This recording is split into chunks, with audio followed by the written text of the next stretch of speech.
Okay, everybody. Well, I'm back again. It's the same day. I just the other video was getting so long. I'm sure you guys didn't want to look at me talk for that long.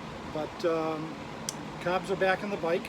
I have to run back and forth different sides, so it's they go in pretty easy. Well, you saw me taking them out, or they go in the opposite way.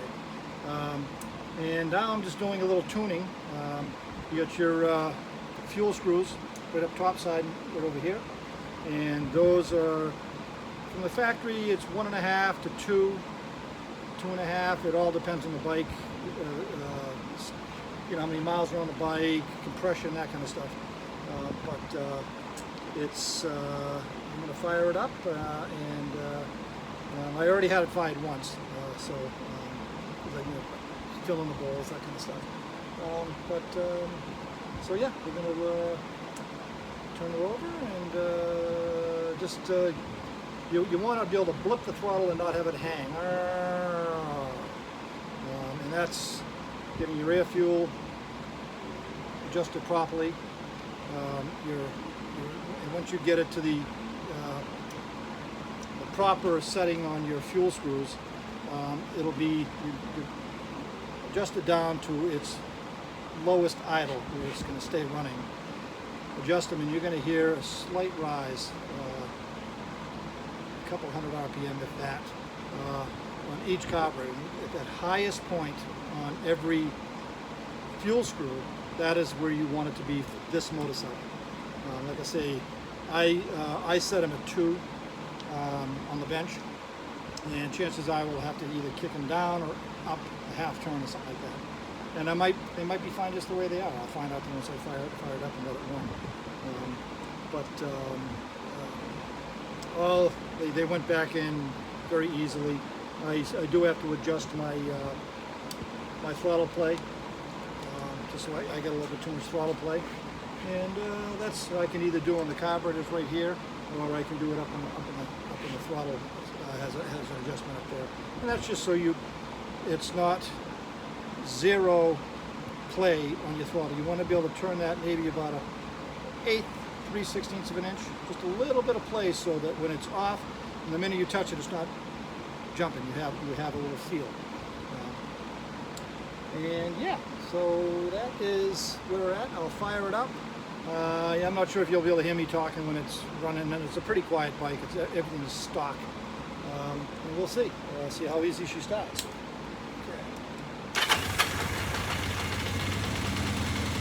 Nice. That's pretty good.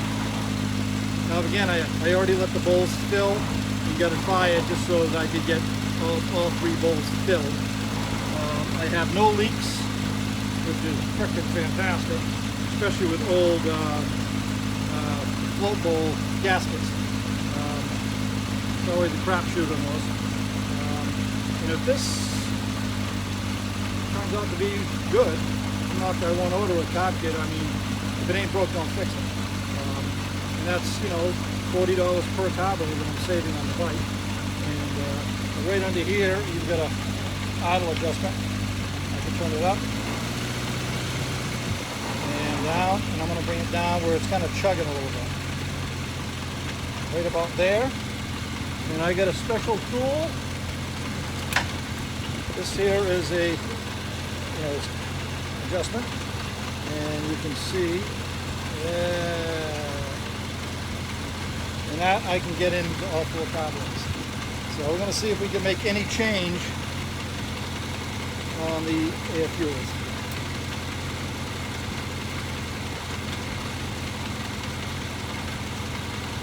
I'm going out a little bit. It sounded like it was coming down. And you give it just a little turn, and you let the motor settle. Hear it come up a little?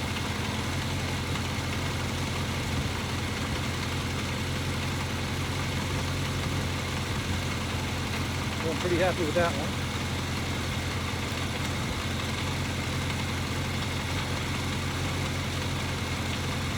It'll turn, let it settle.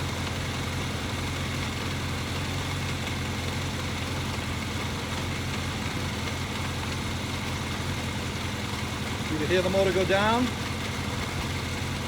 I'm going to go out. You'll hear it go down again on the out.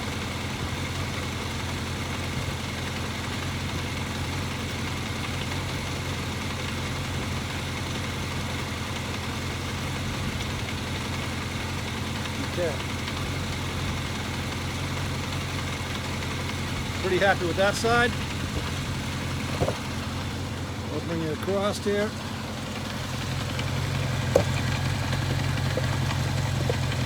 I don't know if you can see me doing my thing. This is carb number 2.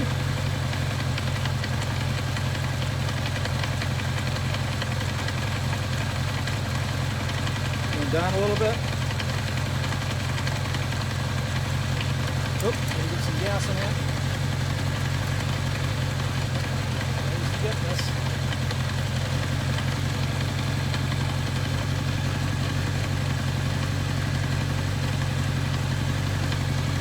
They're all smoothed out because it was starting to fuel a little bit.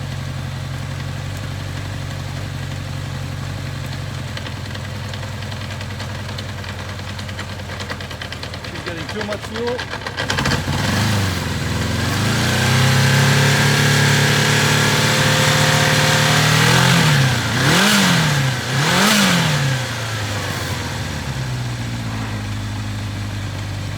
Because I got so much fuel pressure coming from the top feeding this, that's why we're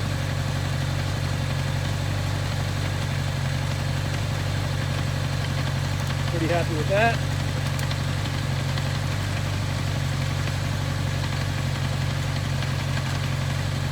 Motor's going down a little bit.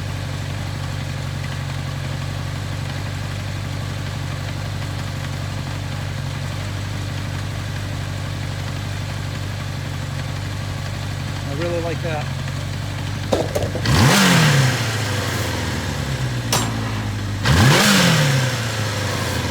See how it's hanging a little bit?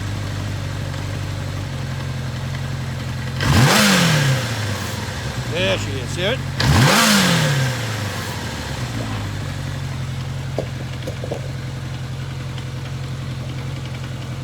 So there it is. I mean, it's idling at 1500 RPM in that ballpark. That's where you want it. And these motors have a little chunky sound to them. You've got the timing chains and you get a primary chain that runs off the training. This has got 22,000 miles on it. They get a little noisy. But once you get up, it goes away because it's tightening that chain. But